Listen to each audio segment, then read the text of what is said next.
Channel को subscribe करें और नोटिफिकेशंस पाने के लिए बेल आइकन को प्रेस करें।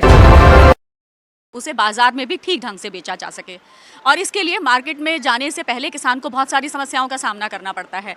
तो इसके लिए बेहद ज़रूरी है कि किसान एफपीओ बना करके अपने उत्पाद को बाजार तक लेकर के जाएं। तो इसी पर बात करने के लिए हमारे साथ हैं जे.के. श्योरान जी, जो हमें एफपीओ और किसान के लिए ये एफपीओ किस तरह से फ़ायदेमंद हो सकते हैं इसके बारे में बताएंगे। सबसे पहले तो मैं ग्रीन टीवी का धन्यवाद करता हूँ, मैम का भी धन्यवाद करता हूँ, वेलकम करता हूँ।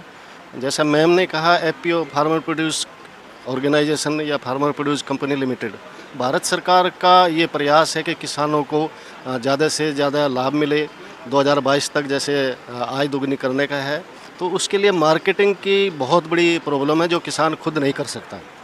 उसके लिए भारत सरकार के सहयोग से एफपीओ का रजिस्ट्रेशन शुरू किया गया। इसी प्रयास में हमने हरियाणा में मधुमक्खी पालकों का एक अतुल्य बी मास्टर्स कंपनी लिमिटेड के नाम से बनाया है।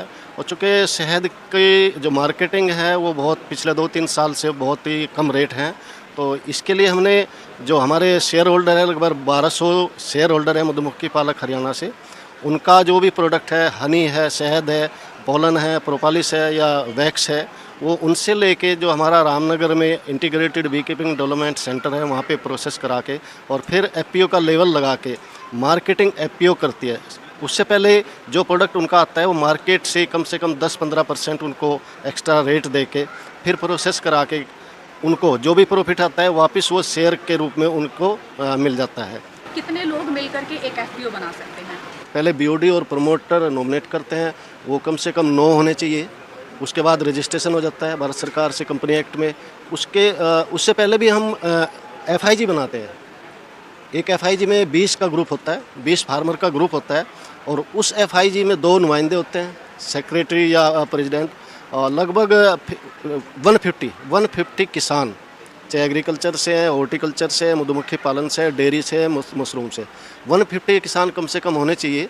लेकिन जो सरकार का है या नाबार्ड का है वो ये भी कम से कम एक एफपीओ में 500 किसान या मधुमक्खी पालक होने चाहिए। तो उसके बाद वो 500 का मतलब 1000 रुपये शेयर है, पर किसान 1000 रुपये का शेयर है, उससे ज़्यादा शेयर नहीं ले सकते, सबकी बराबर वैल्यू है।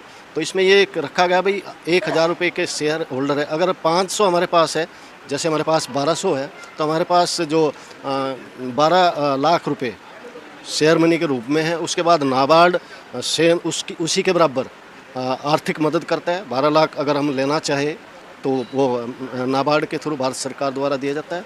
एफपीओ का मकसद ये है, एफपीओ का मतलब कंपनी एक्ट में रजिस्ट्रेशन है, लेकिन एफपीओ का मतलब ये भी नहीं कि एफपीओ को प्रॉफिट हो।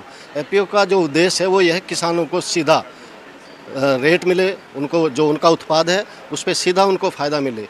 अब क्या है कि मार्केट में जो है, अगर कोई किसान सब्जी उगाता है, मार्केट में लेकर जाता है तो बहुत कम रेट पे उसको पैसे मिलते हैं। अगर वही 10-15 मिनट बाद वही सब्ज़ी खरीदने जाता है तो कम से कम 10-15 रुपये किलो एक्स्ट्रा दे के उसे वो सब्ज़ी लेकर आनी पड़ती है।